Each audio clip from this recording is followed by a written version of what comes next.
Greetings, church and friends of the church.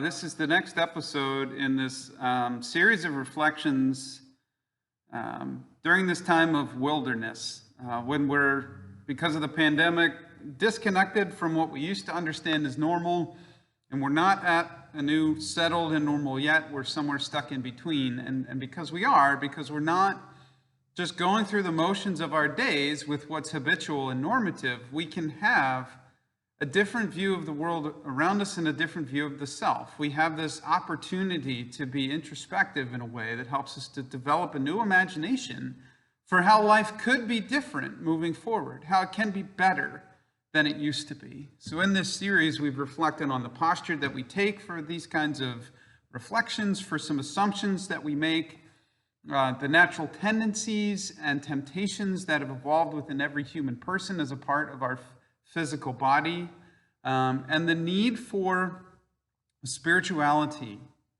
that counteracts these physical forces.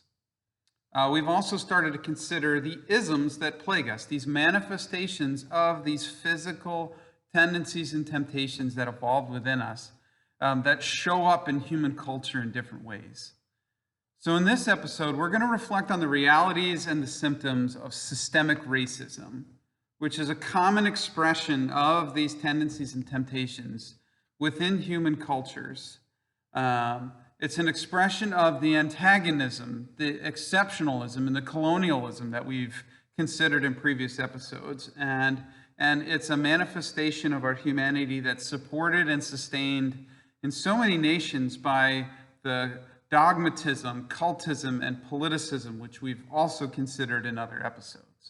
So let's break this down a little bit slowly. So racism is an expression of antagonism. It is an expression of active hostility or opposition by one race of people against another. It's an ideology of exceptionalism that's acted out on the impulses of colonialism, with one race understanding themselves to be exceptional, superior, the standard, and then through those colonialist tendencies, trying to make the other races to be like them or to measure up to their standard. There's both religious and political dogmatism in the story of systemic racism, these skewed human interpretations of core principles, like the religious dogma that prosperity and power are divine blessings upon the better people, and the political dogma that anyone can achieve the American dream if they work hard enough. And so those people or races that aren't successful must be somehow flawed. And this dogmatism is wielded by leaders in both the religious and political realms with cultish followings, leaders who use and abuse even those who follow them. All these isms are like ingredients in the stew, and when they cook over the fires of fear, triggered by those tendencies to fight, to have negative assumptions about the other, to tribalize with those who are like us, then we call that stew racism. So racism is often oversimplified as being about individuals and their overt or obvious feelings or actions of antagonism, hate, and violence. And yes, part of the story of racism is told through the lens of the individual. Those individuals or groups of individuals who overtly speak words of hate, or overtly seek violence against persons of other races, overtly seek laws that oppress persons of other race and privilege theirs. Unfortunately, this is a growing part of the story of racism in our nation, as the number of hate groups and hate crimes perpetuated by individuals and groups of individuals is increasing. In the last 4 years, the number of white nationalist hate groups in our country has grown by nearly 60%. The number of hate crimes has increased every year since 2016. The number of hate crimes against non-white persons of color, Black, Latino, Indian, Asian, and Arab, is 4 times the number of hate crimes committed against white persons, even though white persons are 2/3 of the population. So what that means is that a hate crime by a white person against a non-white person is about 8 times more frequent or likely than a hate crime by a non-white person against a white person. Just this week, a white man in our own town, in King of Prussia, was arrested for hateful and threatening words and actions toward a neighbor of color. When we hear these stories of a particular individual or group speaking or acting hatefully on the basis of race, we're tempted to think that that is the story of racism in America. And if we are not that individual, or we are not part of one of those groups, then we are not part of racism, and we are on the right side of the story of racism in America. But racism isn't only the story of the individuals and the groups who speak or act with hate. Racism is also the story of the collective. It's not just the story of the specific, but also the general. Not just the story of the outlier, but also the story of the trend. And we have to not lose sight of the larger story as we are hyper-focused on the individual or the specific. So for me, I've wondered if maybe it's not that unlike the story I might tell about the Philadelphia Eagles. As an Eagles fan, it's tempting to tell a story about the Eagles that is about the struggles or successes of specific individuals, whether that's players or coaches, or about specific games against specific opponents, or about the history of this specific team. But those stories of specific players, coaches, games, statistics are all within a larger story about the NFL and the culture of football within America, from the NFL down to the Pee Wee Leagues. It's within a larger story about the culture of violence in America that has made these NFL athletes the present-day gladiator. Within the larger story of this huge gap between the wealthy owners who only stand to benefit and from the players that may be well compensated but suffer long-term physical harm.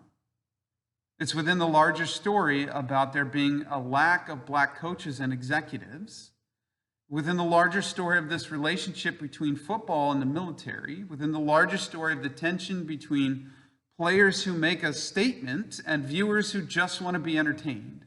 This larger story of the NFL and the flag and this debate about what true patriotism looks like. The Eagles playing football games is just one small part within this larger story. Now, as a fan, I may wish that football could only be about the specific and the individual. I may just want to be entertained by the ordered and controlled violence acted out by my hometown gladiators in green. I may just want to talk about statistics and probabilities so that I can connect with other fans or maybe win some money from my buddies in a fantasy football league. But what I wish to be true doesn't change the fact of what is actually true. Just because I choose to ignore or deny that larger story so that I can hyper-focus on the specific and so that I can know the benefit of being entertained without having to sit in the discomfort of that larger story doesn't mean that the larger story isn't there and true. Just because I want to only see or experience or talk about things like Carson Wentz being the worst quarterback in football right now, or about how he compares statistically to other quarterbacks in real or fantasy football value, or about Doug Peterson's coaching or lack thereof when it comes to football, it doesn't mean that these other realities in the story of football aren't true. The athletes are still gladiators who entertain for sport at the cost of their long-term health. The owners and the league executives still get rich from this exploitation without having to compromise their own health. There's still less than 10% of coaches who are Black, and there's still questionable relationships between the league and the military. What I may resist acknowledging, because it would make me feel guilty or uncomfortable doing so, is that by being a fan, by investing time and energy, by watching and rooting and booing, by buying Eagles merch and participating in fantasy football, by being benefited and entertained, I am participating in the larger story of football. I'm not just an Eagles fan. I'm a participant in the whole story of football. My personal benefit, the entertainment that I get or don't get, as it would be lately, because the Eagles suck right now, is directly connected to 99% of the players developing CTE, this condition that results from repeated head trauma that causes dementia and memory and personality changes. My participation for the sake of being entertained is directly connected to rewarding the already wealthy owners and executives who have no physical skin in the game and who've been allowed to rely on black player gladiators, but keep them out of and distanced from coaching and executive roles. I can't only be part of the specific story without acknowledging my part in the larger story. When we talk about racism in America, we need to always be similarly considering the larger story. I can tell specific stories about me and my statistics as I live my American life. How many times I've done something kind or helpful, how many times I've gone to church, how many times I've voted, how much I've paid in taxes, how many times I've been pulled over for speeding, how many jobs I've had, how many times I've volunteered at the school. To speak specifically about racism, I could tell you how many times I repeated a racist comment or joke and felt guilty about it and learned from it. Or how many times I've refused to listen to a political or religious voice who's stoking fear and condoning racism. Or how many friends I have who are people of color. Or how many times I've given food to a person of color at our food pantry. Or how many times I've spoken against particular racist words or actions by others. But if I only want to talk about the individual and not the collective, the specific and not the general, the obvious outlier rather than the trends, then I'm not being honest about my place in the larger story of America. I'm just talking about Wentz, and I'm not talking about football. By being an American citizen, by living, working, and playing here, by earning a living and paying taxes, by being a fan of America and benefiting from America, I am a participant in the whole story. And just like I can't just be a fan of Wentz or the Eagles without being directly connected to the entirety of the larger story of the NFL and football, I can't just be me or just a Dooner or just a King of Prussian or just a Pennsylvanian. My living, working, earning, paying taxes, and benefiting from all that those taxes make available to me, the roads, the schools and the libraries, the fire and the police services, Social Security, the unemployment insurance, the national security and defense, all that weaves me inextricably into the larger story of America and all that comes with it. I cannot pretend that I can live my individual or my family life in a way that's completely separate from or inconsequential to the life of others. I do not live in my own individual nation. Our family is not its own tribal nation. I am part of a connected collective that we call America. By being an Eagles fan, by benefiting sometimes from the entertainment, by participating with my hours spent watching and dollars spent on swag, I'm directly involved in that larger story that results in nearly universal traumatic head injuries and the funneling of wealth into the pockets of the unjustly wealthy. By being an American, by benefiting from and participating in my American life, I'm directly involved in that larger story of antagonism, exceptionalism, colonialism, dogmatism, politicism, cultism, which when cooked together over the fires of fear become the stew of racism. The particular story of my participation in American life is inextricably bound up in the larger story of systemic racism in America.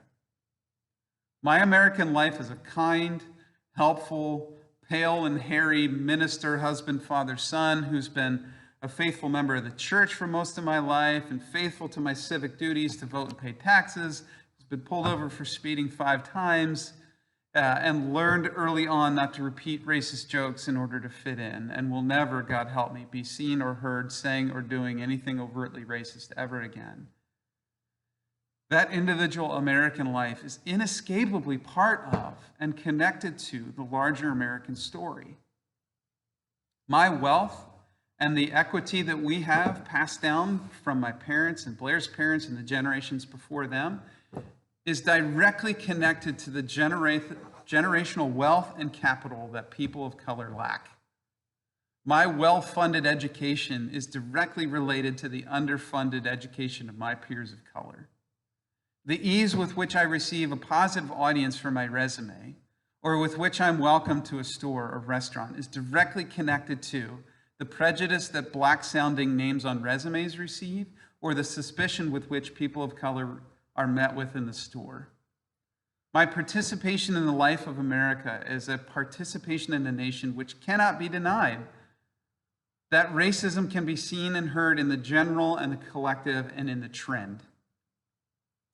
To tell the story of America as a connected collective, of which my life is part, is to tell the story of how Americans of color are 5 times more likely to be hospitalized due to COVID than white Americans, and how Americans of color are more than twice as likely to suffer from diabetes as white Americans, how Americans of color have a life expectancy that's 4 to 5 years less than white Americans, how Americans of color are twice as likely to be in dire financial straits than white Americans, how Americans of color are paid less in every sector of American society than white Americans for doing the same jobs, and how Americans of color own about 5% of the nation's wealth and assets, while white Americans own more than 85%. And the story of how school districts for Americans of color receive almost $25 billion less in funding annually than school districts that are majority white. To tell the story of America as a connected collective, of which my life is part, is to tell the story of how hate crimes happen to Americans of color 8 times more often than to white Americans, or how Americans of color are more likely to get pulled over and more likely to get a ticket than white Americans, or how Americans of color are incarcerated for drug crimes at rates 5 to 10 times higher than white Americans, despite statistically equivalent rates of drug use, or how Americans of color receive longer sentences than white Americans for the same crimes, and how Americans of color, like Philando Castile, pulled over at a routine traffic stop, or Breonna Taylor sleeping in her home, are between 3 to 4 times more likely to be killed by police than white Americans, like Tim Dooner pulled over for a routine traffic stop, or Dylan Roof taken alive after having just killed 9 people at Mother Emanuel. These statistics and stories are just the tip of the iceberg. There are so many other statistics and stories that reveal the incontrovertible truth that our collective story as America is a story of prevalent and pervasive racism.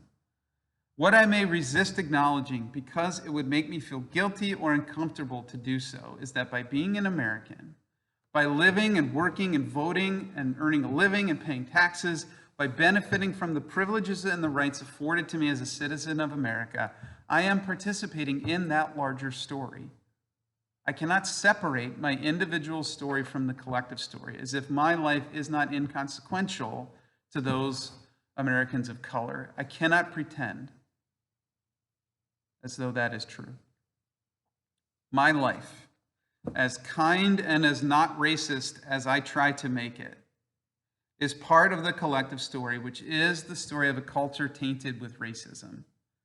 My words and or my silence will either allow the story of America to continue as it is, or to head in a new direction. My actions and or my inaction will either participate in the perpetuation of the story of racism, or it will participate in the deconstruction of racism and the advent of justice. If we just want to watch the game and reap whatever benefit for the self we can by trying our best to ignore or deny the larger story of CTE, the exploitation of violence, and telling players to keep their opinions off the field while entertaining me, then the game will never change.